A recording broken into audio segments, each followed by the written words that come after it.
Hey everyone, and welcome to the Hazy Sports Podcast. I'm Jason Brown, and joined as always by my good friend and co-host Charlie Ashbury. Charlie, what a game, what a tournament. How are you feeling now you've had a little time to process everything and let it sink in? Well, I'm not going to lie to you. I'm dragging ass a little bit today. I let my son stay up and watch it and was not expecting overtime. And then he wanted to see all the pageantry after.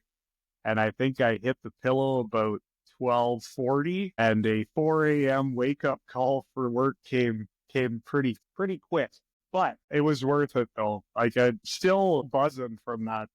Yeah, same here. It was, perfect script, obviously. We were texting back and forth and feeling pretty nervous going into that game just because the U.S. was such a good opponent. But yeah, you can't really script it any better. Mcdavid gets his moment on the big stage for the national sort of crowd, and really was the perfect pinnacle to this tournament. And I thought it's kind of cool. We started this podcast 2 weeks ago. Our first episode was an intro or a setup to the Four Nations face-off. We were kind of debating on whether it was even worth covering or not in that podcast, and it just turned out to be kind of a cool time to start the podcast here 2 weeks later. We've been totally wrapped up in this thing and just swept away by it all. So another kind of crazy thing. So when 87 happened, we were both, well, I was 10. I don't know if you were 10 yet.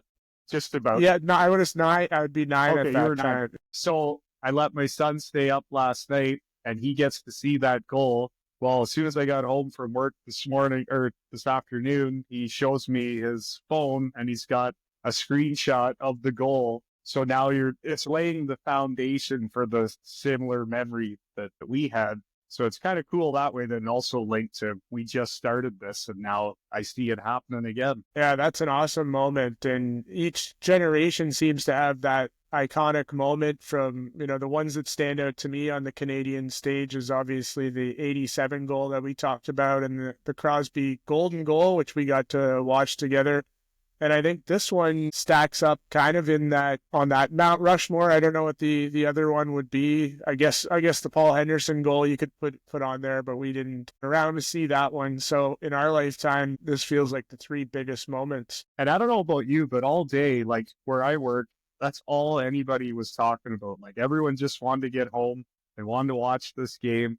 People I've never even heard mention sports or hockey couldn't wait to get home. And it was pretty cool. Like, I'm not a Leaf fan, but if the Leafs ever made the finals, I think this country would probably shut down, because I don't think anyone would be going to work. It was just a cool vibe all day. Yeah, it was special. I was trying to think of the last time where I felt this much anticipation kind of going in, and there's been a few games here and there with teams that I cheer for, but to have everybody in Canada pretty much all sort of on the same page and feeling the same way was pretty cool. And really, 2 weeks ago, this meant nothing, and then all of a sudden, it's the biggest thing. It's kind of neat that how it all just sort of came together. Yeah, I've been thinking about that. It just think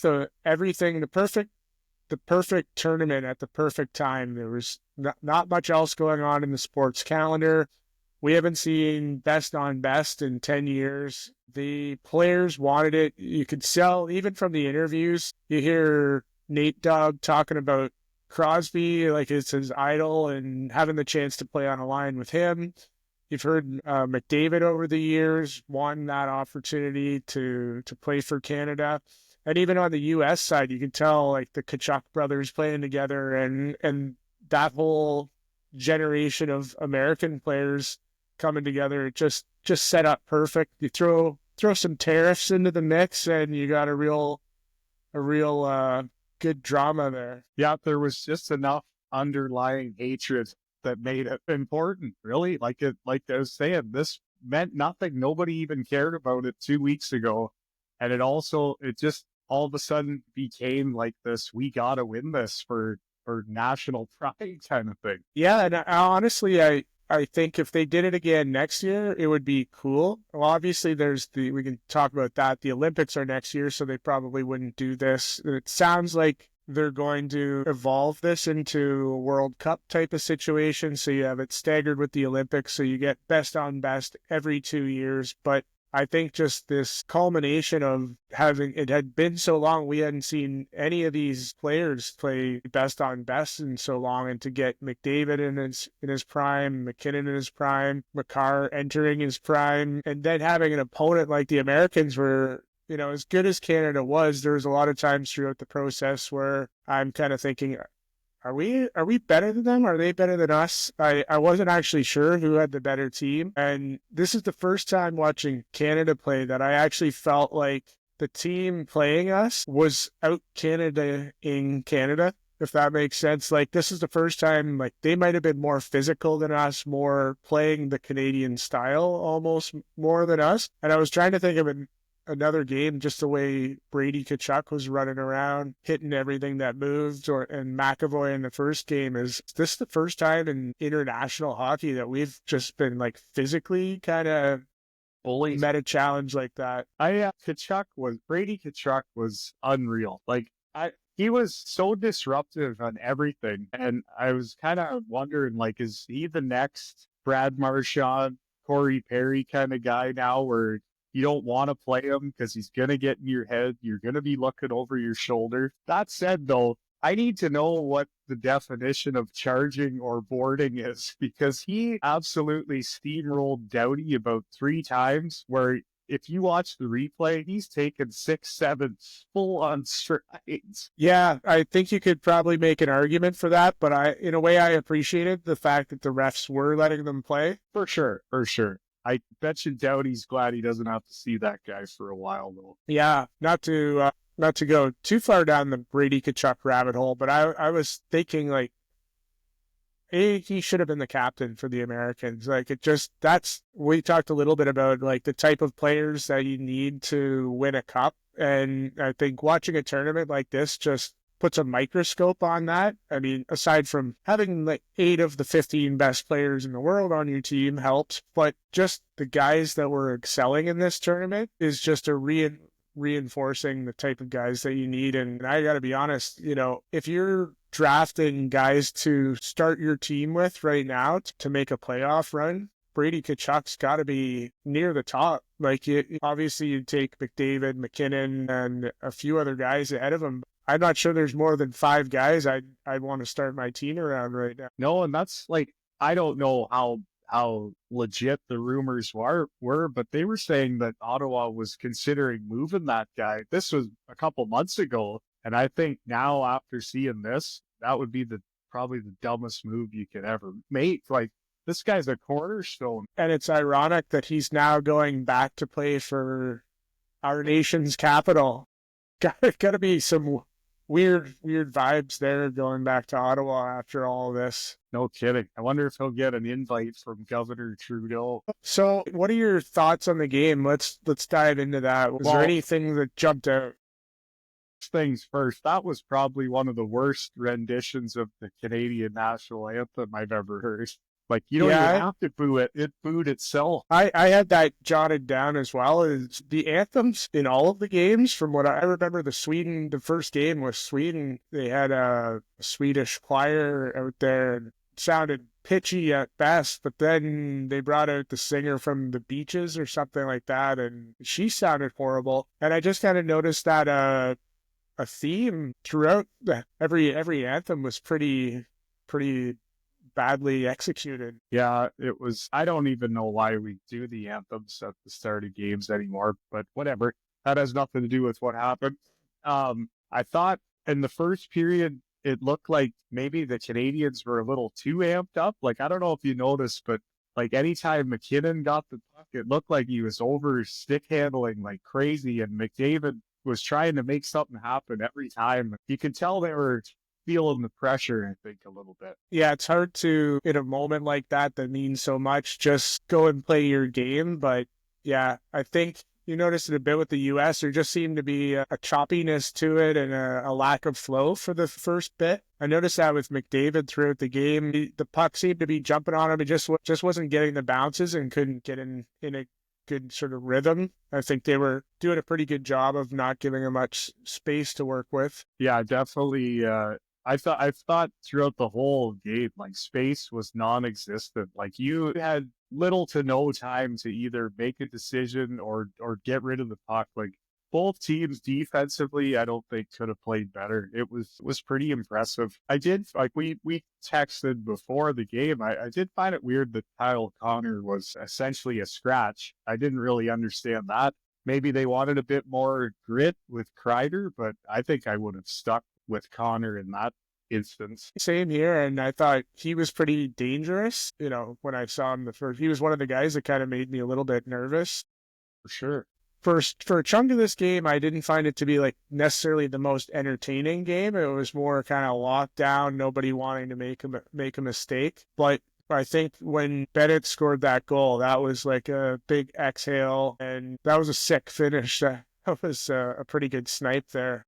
The whole play, like he wins the battle along the boards, and Mitch comes along and makes a play to get to the inside, but then to have the hockey sense to make that, he kind of fakes to the middle and pulls the defender in and then passes back across his body. I thought that was just a great play, and then the finish is just nuts. Like to be in that tight and be able to just roof it like that. I definitely let out a good yell on that one. Same here, and it felt like the momentum shifted back, and it was starting to get a little nervous there. But that was a beautiful goal. And do we owe Mitchie an apology from our last episode, or do you think we just helped motivate him along with the millions of other people that were saying the same thing? I think we saw Mitch grow up a little bit here. Like I think he realized this is what you got to do to win these games, and he battled hard. But I also have to say, John Cooper to basically bury him in the lineup, the last couple games, and then you see him kind of have a spark there. And then you can tell he's got something going on here. And then to get him back up with McDavid, I just thought that was genius stuff, right? Like it's so easy to just bury a guy when you have so many stars, but to give him another chance because you can see what's happening on the ice, like that's coaching for sure. And a bit of a risk, a bit of a ballsy move to do it in that situation, because if Marner would have coughed one up or made a mistake, everybody would have been questioning the decision. Why the hell did you have Marner up on that line? Yeah, he made a beautiful play on the second goal, and the final goal we haven't really talked about. Of course, awesome snipe from Connor. One thing I didn't realize in the moment is McDavid almost scored right off the face-off there. He kind of got his stick around on the draw and got a pretty good shot away. Just missed the net. The other thing I noticed when I was watching it back is Marner actually makes a pretty smooth play. He made it look easier than it actually is, but when that puck comes around the boards, instead of taking it on his backhand, he just backs himself right up against the boards, lets the puck deflect off his skate right onto his stick, and puts a perfect pass on McDavid's tape, all in one fluid motion. It looked easy, but when you're, at least in my beer league that I play, it's not as easy as he made it look. And not only that, but he's known to be a guy who holds on to the puck a lot. And it was, like you said, it was all one motion. And if that pass isn't perfect, somebody probably gets a stick in on McDavid, but it went right to tape, right to the back of the net. Like it was as bang bang as you can have. Mitch, I'm sorry. That's all I could say. We doubted you, but you came through. And I'm kind of interested to see how this goes now when he gets back with the Leafs, because I think something to be said with playing with all these guys who are winners and a little more fierce competitors, to see if any of this does brush off on them and hopefully get them over the hump out of that first round again. I gotta think it's a pretty huge confidence booster that you just set up the game tying goal and the game winning goal on the biggest stage. And not only that, but battling your way back to get that opportunity, right? Like he could have folded up shop and just been the Mitch of the past, but he showed up. It was nice to see it. On the flip side of that, Where does that leave your impression with Matthews? Did he redeem him? He got a few good chances, couldn't put the puck in the net, but did you feel like he did enough to get an apology from you? We weren't as hard on Matthews. I had no problems with the way he played last night. I mean, he got absolutely robbed a couple times by Binnington. Like, he could have easily had 2 goals last night. And I thought defensively, he played as good as he could play. He was good in those scrums after the whistle. He was used to that crap, people trying to get in the heads of people, and he just kind of pushed Marchand away. And I have no problems with him. Nylander, on the other hand, he might need to grit up a little bit. I guess the net takeaway is Leafs fans should be feeling a little more confident overall after the experience from those guys and getting a little more confidence in the big game. I would think so. We can't really talk about the last goal without talking about that stretch that Binnington had. Nothing we can really say about it that probably hasn't been said 1,000 times on all the sports channels, but I can't remember a stretch of goaltending in a big moment like that where, I don't know if I can ever remember that many big saves consecutively. It was unbelievable. Like, we were talking about this earlier today, but the 3 guys who probably had the most scrutiny and pressure going into this game were McDavid, whether or not he could win, Marner, does he belong in this kind of stuff, and then I was like, oh, Binnington, I don't know if we can win with this guy. But I was reading today that he had, in that St. Louis Cup run, they had 2 Game 7s, and both Game 7s he won, letting in, I believe, 1 goal against Dallas and then 2 goals against Boston. And I don't know, he just, when it's on the line, like that stretch save with the glove on the bad angle is just ridiculous. Like, he had no business making that. Binnington was a highlight, obviously. The McDavid didn't have his greatest game, but I don't think anybody's going to remember the rest of the game. They're just going to remember that goal. And I think we should take a minute to talk about Makar as well. Is there a smoother guy? Like, I texted you that this is like watching Paul Coffey on steroids. Like, the way he snaps the puck around too, like it. And like you said, he toes the line. It's just effortless. The skating, the passing, the shooting. It's something to watch. He's almost like a professional figure skater combined with a hockey player. Just in the way he skates back, he's almost like I'm watching Kurt Browning walk that blue line there. And he has the hip mobility to, I don't know, he just shifts his body in these different ways so effortlessly. But yeah, it was cool to see him have a chance to shine on the biggest stage as well. It was, I don't get to see those guys too much. It must be, like, if you're a fan of that Colorado team, it must be entertaining hockey every single time. Even Taze, like, I didn't know much about him, but he's quick too and great puck mover. I'm surprised they haven't won more. Yeah, there's a lot of guys in there in the game that you knew they're good, but because you're not watching them all the time, you don't necessarily fully appreciate them. Taves was one of those guys. Slavin was one of those guys on the U.S. side. Yeah, Larkin. I mean, I do watch Larkin a fair bit with the Red Wings, but he had a great tournament as well. I thought it was funny that he was trying so hard to get into Binnington's head in both games. I'm just always chirping after whistles and after saves, and he'd cover it and you could see him barking at him. And it was cool to see the mind games going on.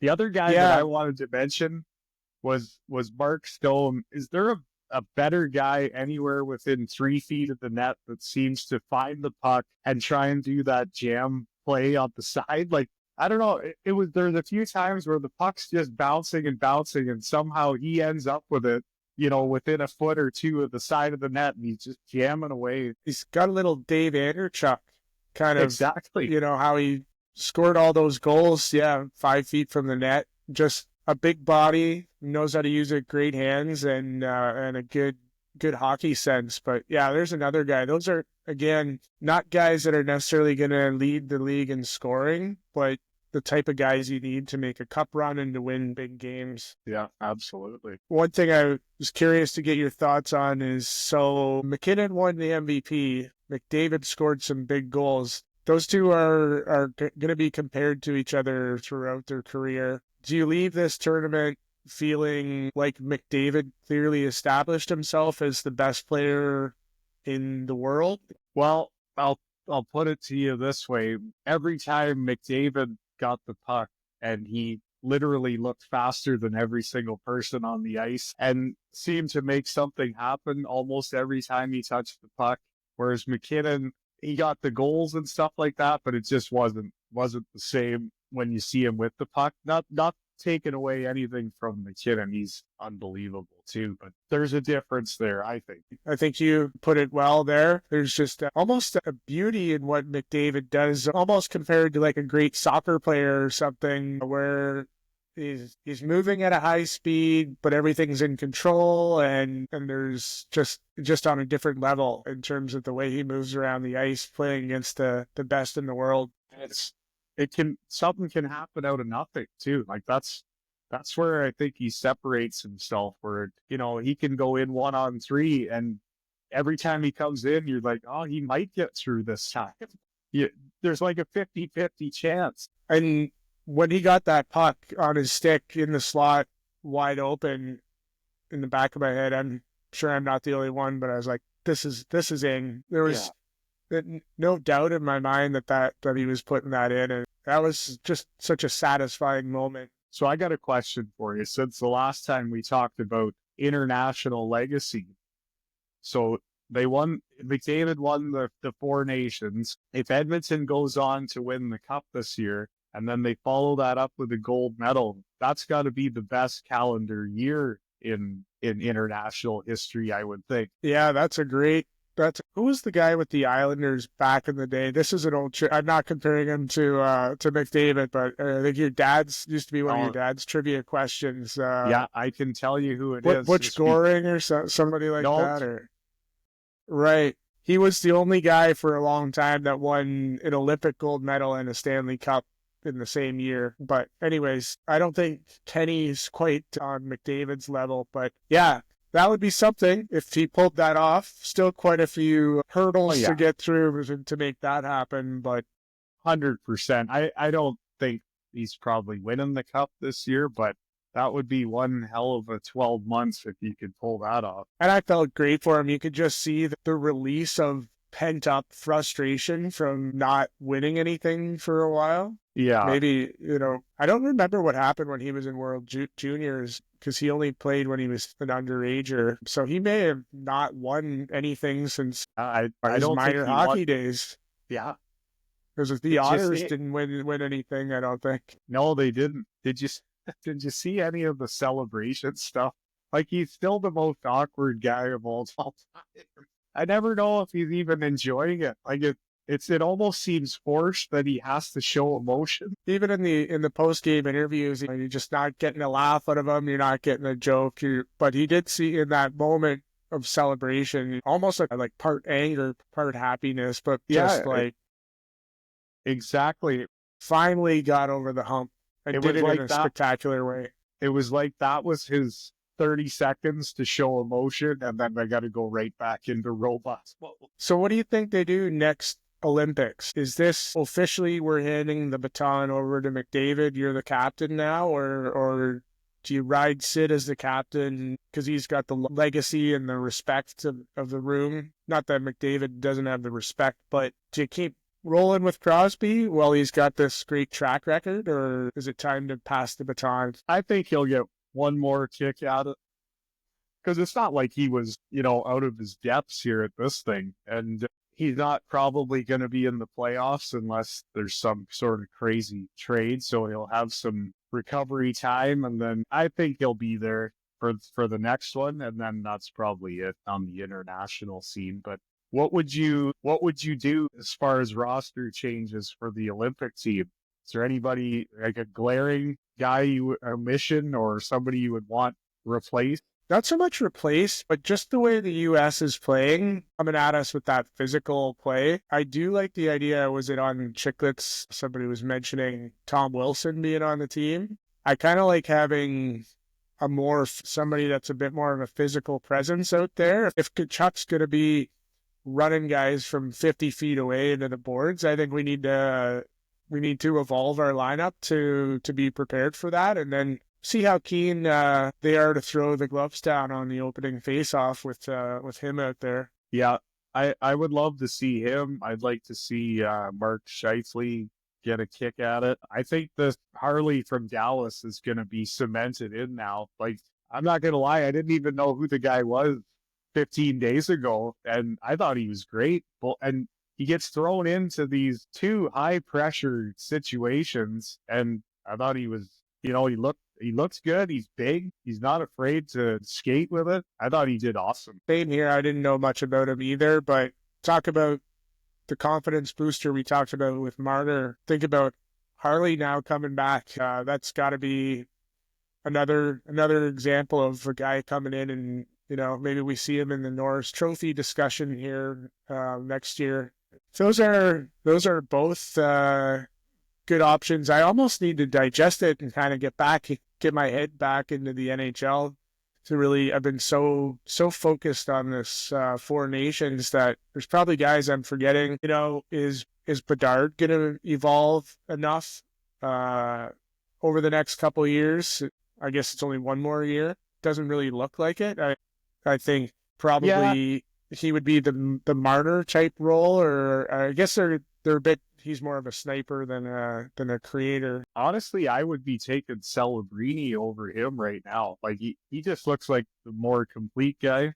I don't know if that's because he plays on a little more talented team, but I think both those guys, maybe not in next February, but those guys will definitely be there moving forward. I even wouldn't mind seeing a guy like Hyman get a chance, because it's funny, like they say it's hard to play with a guy like McDavid, and here's a guy who actually knows how to play with McDavid. And if you can already have that, like even Taze and Makar, just having that familiarity, I thought was huge, especially in the last game. Especially in this tournament where you don't have a couple of easy round robin games to try different things out. It's like you lose a game, you're out. So yeah, I think that's a good learning, putting an emphasis on guys that have played together.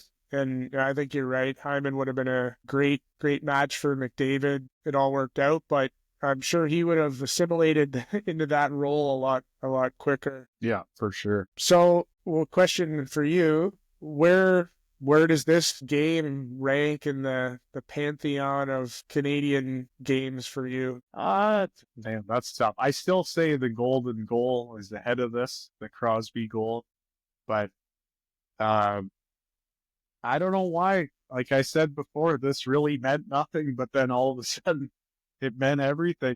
I would definitely put this in the top three. Like, after we went back and looked at 87, it's hard to top that, but I think it's definitely close. Now, if this was the Olympics, that's probably moving to the top, I think, just because of the intensity. There wasn't the hatred I didn't find in the Olympics. Like we knew the US was good, but I wasn't nervous about beating them. Or this, like you said earlier, this time around, I was like, man, they might actually be better. I think it's just the dynamic of the team. I think the Tkachuk brothers came in there as the vocal leaders of the team.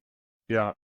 Obviously, Brady's great, and Matthew just coming off winning a cup. So they're coming in with a fair bit of swagger, and they're really setting the tone. And I think that changed the dynamic and created sort of this more of a rivalry. So I think you need a little bit of time almost to really appreciate what this game means. It's hard the next day to say exactly where it ranks. Maybe as a little time goes past, it'll move up the rankings.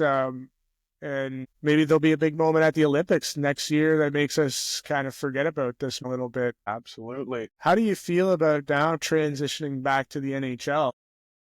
So I was talking to a couple guys today at work, and I'm like, it's going to be pretty tough going from watching this unbelievable, fast-paced, high-skilled game to now having to go back to watch Bruce Kulak and guys like that, John Klingberg on one hip, bring the puck up the ice. I don't know. I'm going to assume all these guys aren't playing Saturday, right? You would have to need a couple days off, I think, after that. But I don't know. It's going to be hard because that was the pinnacle of hockey skill. And now you got to watch these fourth liners go at it. Well, on one hand, it's kind of got you dialed in for hockey more so than ever and kind of craving it. On the other hand, yeah, well, I think it'll be obvious. You'll see a drop in the skill and just the compete level until we get to the playoffs. But I was wondering if there was almost a gambling angle to look at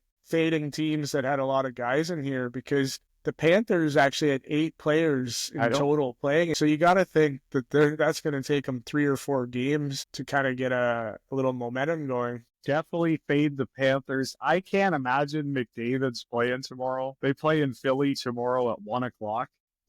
Well, who knows? Knowing him, he was probably out skating today. But he had a couple non-alcoholic beers at the party and then got back to training. But I can't imagine he's playing. So I agree. Fade the Panthers and probably take the Flyers plus 1.5. There we go.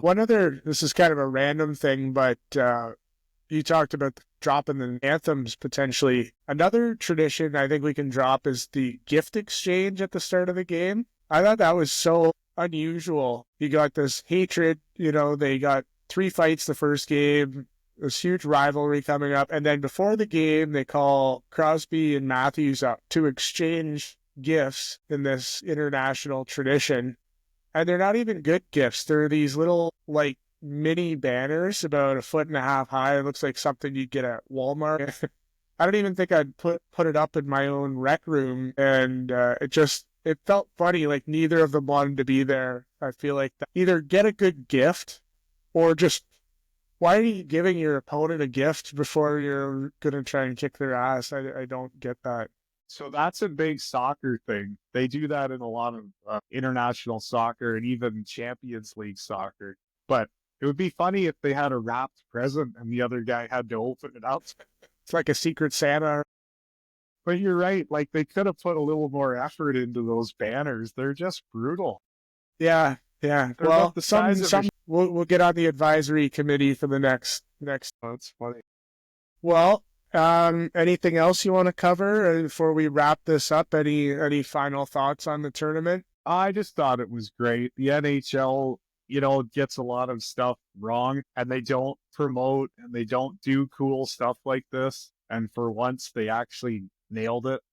It couldn't have been better. Obviously, we got the storybook ending. Maybe if the U.S. won, we'd be singing a different tune, but there wasn't a bad game, I didn't think. No, I watched every game from start to finish and enjoyed it all. So, yeah, they nailed it. Now you hear all the NBA guys saying, oh, we should do this for the NBA, USA versus the world. I just don't see other sports being able to pull this off. It was even kind of a perfect storm for the NHL for it to work as well as it did. But there's something about hockey where the guys that love playing for their country.